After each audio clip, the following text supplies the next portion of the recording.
Olá, Nusque, tudo bem? Mais uma aula, tá? E o tema dela é Países em Desenvolvimento. Mas quais são esses países? Quais são as suas características? Vamos conhecer? O Brasil é frequentemente denominado País em Desenvolvimento. E o que isso significa? Que, embora com características gerais de subdesenvolvimento, as condições de vida da população melhoram rapidamente e ocorre uma ampliação e diversificação do setor industrial. Neste século, além do Brasil, países como Índia, China, México e África do Sul são chamados de países em desenvolvimento, economias emergentes ou em países de mercado em crescimento. São expressões utilizadas para identificar nações que vêm apresentando avanços em alguns setores econômicos e que se caracterizam como economias promissoras para as próximas décadas. O uso dos termos países subdesenvolvidos, em desenvolvimento e desenvolvidos apresenta alguns problemas, como a ideia de que os países vão evoluindo e passando automaticamente de nível, até chegarem ao patamar de desenvolvidos. Mas isso não é verdade. Tendo desenvolvimento tecnológico e industrial como meta, muitos países priorizam os aspectos econômicos, descuidando dos sociais. O Brasil é um exemplo disso, destacando-se entre as maiores economias do mundo, mas ainda permanecem as questões sociais que precisam ser resolvidas. É um dos países que apresentam a pior distribuição de renda entre a população. Isso significa o quê? Que poucos detêm muita riqueza e a maioria da população divide a menor fatia da renda nacional. Quando tratamos de países desenvolvidos, há sempre destaque para o G7. O que significa G7? O grupo dos 7 países mais ricos e industrializados do mundo. E quem faz parte dele? Estados Unidos, Canadá, França, Inglaterra, Itália, Alemanha e Japão. Esses países detêm um grande poder econômico e uma forte influência em questões da política internacional. Já ouviu falar do G8, mas o que é o G8? Os 7 países já mencionados, mais a Rússia, que quase sempre é convidada para participar das reuniões anuais do G7. G7, G8 e há também o G20, que reúne as grandes economias industrializadas e emergentes. Foi criada no ano de 1999 para discutir questões chaves da economia global. O G20 é representada pelos ministros das finanças e dirigentes dos bancos centrais de 19 países e da União Europeia. Podemos regionalizar os países com base em outro critério, como a internacionalização da produção industrial. Ao longo da segunda metade do século XX, a antiga Divisão Internacional do Trabalho, que dividia o mundo entre países industrializados e países fornecedores de matéria-prima, deixou de retratar a realidade econômica global. E por que isso aconteceu? Porque a atividade industrial se dispersou pelo planeta. E isso determinou que se estruturasse uma nova Divisão Internacional do Trabalho, ou seja, a divisão definida pelo grau de especialização da atividade industrial. Assim, há atualmente muitos países com um parque industrial bastante diversificado, como o Brasil, a China e a Índia. No entanto, essa produção é bastante comandada por empresas de países desenvolvidos, pois são elas que comandam os avanços técnicos e tecnológicos. Isso significa que um país pode abrigar uma filial de muitas montadoras de automóveis, por exemplo, e não ter nenhuma patente nacional relacionada a essa produção, compreende? Índice de Desenvolvimento Humano, IDH.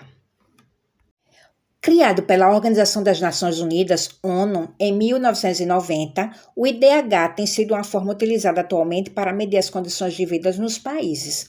Mas como ele é calculado? 1.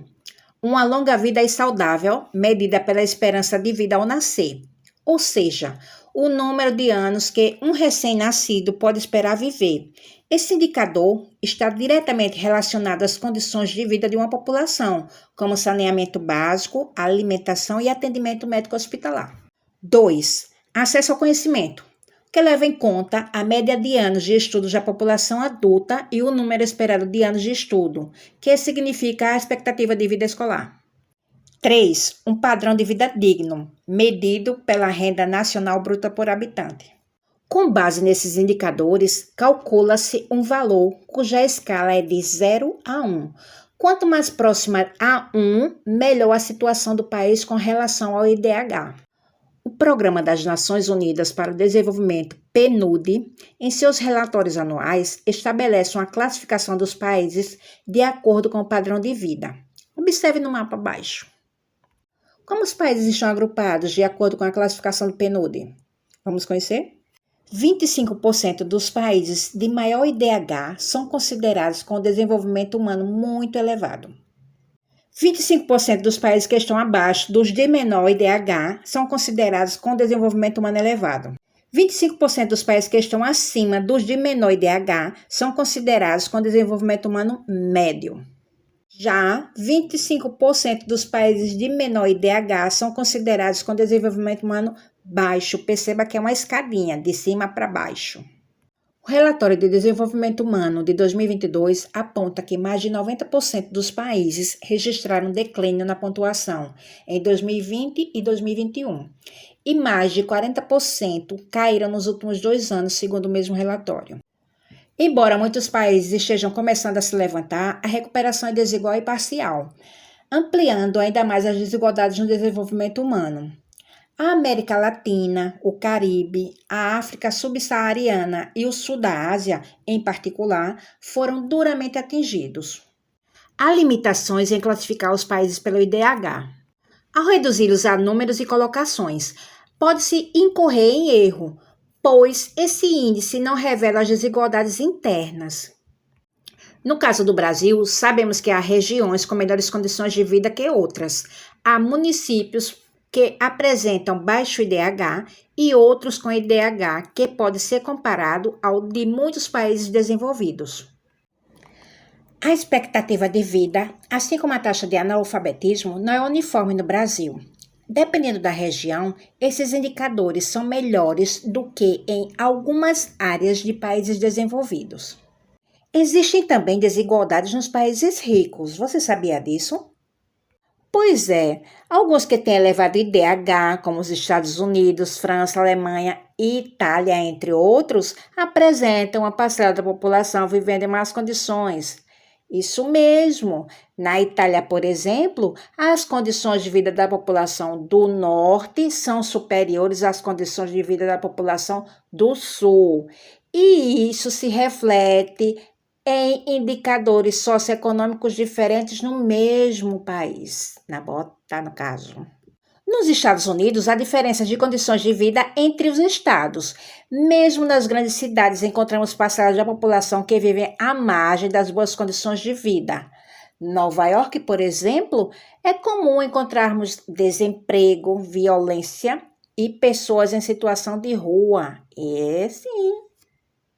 Embora represente uma média, e toda média é imprecisa, não resta dúvida de que esse índice é importante para comparar as realidades socioeconômicas dos países ou das regiões do planeta. Além do mais, é preciso ressaltar que, de certa forma, a ONU está preocupada com outros temas relacionados às condições de vida. Por meio do IDH, as Nações Unidas chamam a atenção dos governantes de todo o mundo para reverem as suas políticas de investimento público. Pronto! Terminou a aula, tô saindo. Tchau, tchau.